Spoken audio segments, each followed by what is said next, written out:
Domingo eu não arrumei a cama. E hoje, segunda, feriado, às 7 horas da manhã a cama já estava assim, arrumada. É a vida voltando para a rotina. Eu tenho uma pergunta para você. Qual que é a sua regra? Qual é a sua exceção? Eu sou uma pessoa muito organizada, eu sou disciplinada, eu gosto de tudo no lugar, até demais. E essas qualidades são boas sim, mas quando em excesso, não, porque vira rigidez.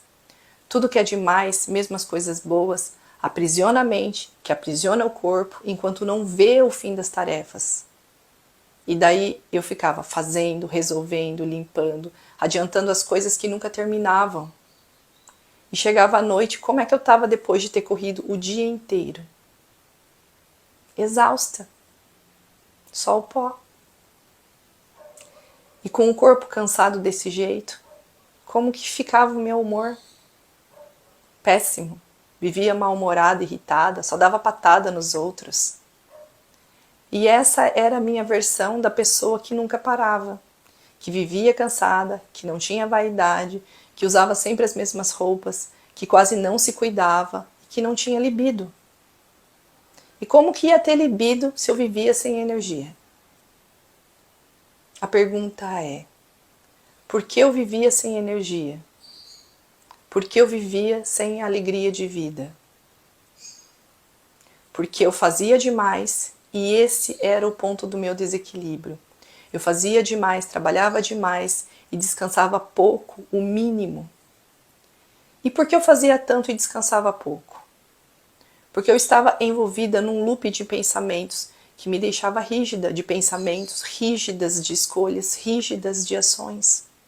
Só fazia as mesmas coisas. Porque nessa fase da minha vida eu queria economizar energia até nos pensamentos.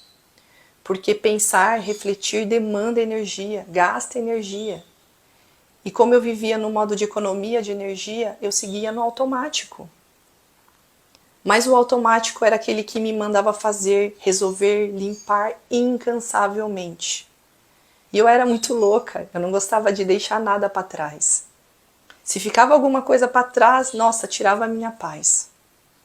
E tinha aquela voz ainda perturbando na minha cabeça, né?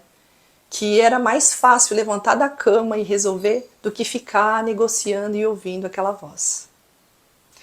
Talvez algumas pessoas não entendam o que eu estou falando, simplesmente porque funcionam de uma outra forma. E está tudo bem.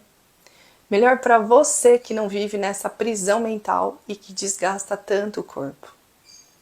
Mas aqui eu falo de mim, da minha história, das minhas dificuldades e dos meus aprendizados. E como eu sei que os semelhantes se atraem, então grande parte das pessoas aqui se sentem e vivem isso também. Vivem esses conflitos internos. De por mais que você faça, nunca é suficiente, nunca está bom. De sempre ter mais alguma coisa para fazer. E essa é a prisão, de nunca se sentir satisfeita. De fazer, fazer, fazer, fazer e nunca terminar. E só parar para descansar o mínimo. Porque nem descansar a gente se permite fazer. A gente senta no sofá e a mente não para de perturbar, de lembrar das coisas para fazer. Só quem passa por isso entende a loucura que é isso. E entende o quanto isso desgasta o emocional e fere profundamente a autoestima. E deixa a vida tão triste e vazia. E aprendi que esse vazio que eu tanto sentia era o vazio de mim mesma. Do quanto eu me perdi fazendo, que fiquei desnutrida de mim mesma. Fiquei vazia de mim. E ainda cobrava do marido, cobrava das pessoas ao redor, para que elas preenchessem esse vazio que era de mim.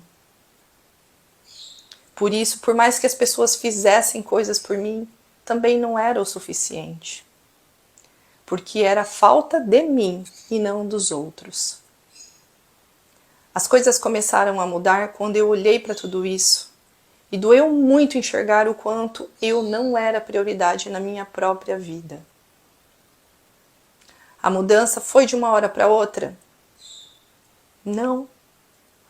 Não é como ligar e desligar uma luz, mas existe um caminho.